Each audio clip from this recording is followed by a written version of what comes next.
السلام علیکم ورحمۃ اللہ وبرکاتہ۔ نحمدہ ونصلی علی رسولہ الکریم، اما بعد فاعوذ باللہ من الشیطان الرجیم، بسم اللہ الرحمن الرحیم۔ مسنون دعائیں ہم لوگ یاد کر رہے ہیں۔ آج کی جو دعا ہے بہت پیاری دعا، جس میں ہم اللہ تعالیٰ سے پناہ مانگیں گے شرک سے۔ اے اللہ، میں شرک نہ کروں۔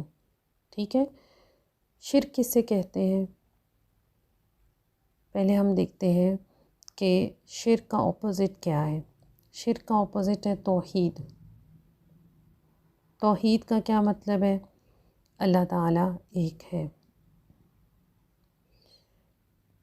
اللہ تعالیٰ اپنی ذات میں، اللہ تعالیٰ اپنے اسماء میں یعنی کہ اپنے ناموں میں، اپنی صفات میں، اپنے کمالات میں، اپنے اختیارات میں اللہ تعالیٰ وحدہ لا شریک ہے۔ اللہ کا کوئی بھی ساتھی نہیں، اللہ کا کوئی ہیلپر نہیں، اللہ کو کوئی مشورے دینے والا نہیں، اللہ کو کوئی منع کرنے والا نہیں، اللہ کو کسی کام کا کہنے والا کوئی نہیں۔ اللہ تعالیٰ اپنی تمام جو اس کی صفات ہیں اس میں وحدہ لا شریک ہے، اکیلا واحد ہی وہ مکمل ہے۔ اب اس کے بعد جو ہمارا عقیدہ آتا ہے وہ ہے توحید کا عقیدہ۔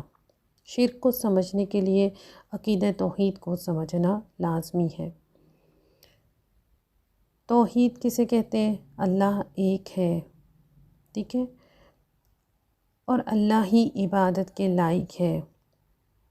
جب تمام صفات کا مالک اللہ تعالیٰ ہے، پھر عبادت کے لائق بھی وہی ہے۔ ہم نماز میں کہتے ہیں نا، ایاک نعبد و ایاک نستعین۔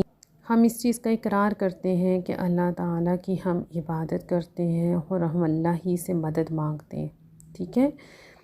عبادت کی 3 قسمیں ہوتی ہیں: قلبی عبادت، بدنی عبادت، مالی عبادت، ٹھیک ہے۔ اس کا اقرار ہم نماز میں کیسے کرتے ہیں؟ التحیات للہ والصلوات والطیبات۔ ہماری تمام قلبی، بدنی اور مالی عبادات صرف اللہ ہی کے لیے ہے۔ اب ہم دیکھتے ہیں کہ قلبی، بدنی، مالی عبادات کون کون سی ہیں۔ قلبی عبادات یعنی کہ جن کا تعلق ہمارے دل کے ساتھ ہے: توکل، خوف، رجا، محبت، تذلل اور خشوع و خضوع، یعنی کہ اللہ سے ڈرنا، اللہ سے امید رکھنا، اللہ سے محبت کرنا، اللہ پر ہی بھروسہ رکھنا۔ ہر چیز کا مالک اللہ تعالیٰ ہے۔ ہمارا خشوع اور خضوع، ہماری عاجزی، انکساری صرف اور صرف اللہ کے لیے ہو۔ ہم صرف اللہ سے ڈریں، ہم محبت صرف اللہ سے کریں، ہم اللہ ہی کے حکم کے مطابق زندگی گزارنے کی کوشش کریں۔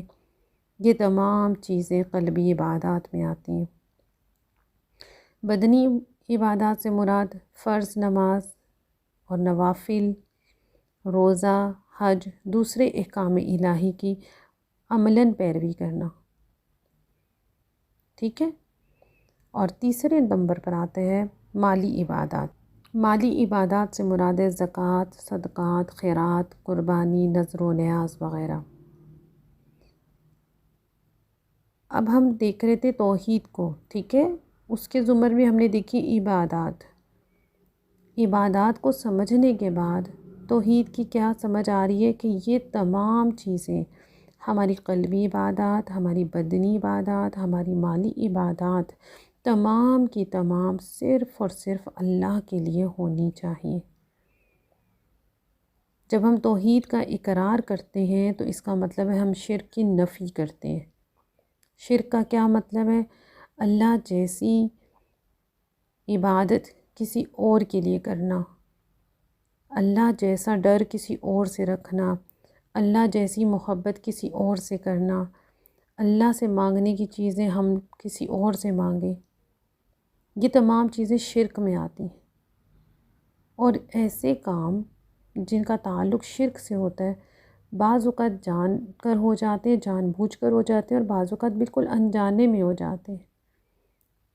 تو ہم جو دعا آج سیکھ رہے ہیں اس میں ہم اللہ تعالیٰ سے یہی دعا کریں، اے اللہ میں تیری پناہ مانگتی ہوں شرک کرنے سے، ایسا شرک جس کو میں جانتی ہوں، اور اس سے بھی پناہ مانگتی ہوں، اس سے بھی معافی مانگتی ہوں کہ میں وہ شرک کروں جس کو میں نہیں جانتی۔ ٹھیک ہے، دعا پڑھ لیتے ہیں۔ اللہم انی اعوذ بک ان اشرک بک وانا عالم۔ اللہم انی اعوذ بک ان اشرک بک وانا عالم واستغفرک لما لا اعلم۔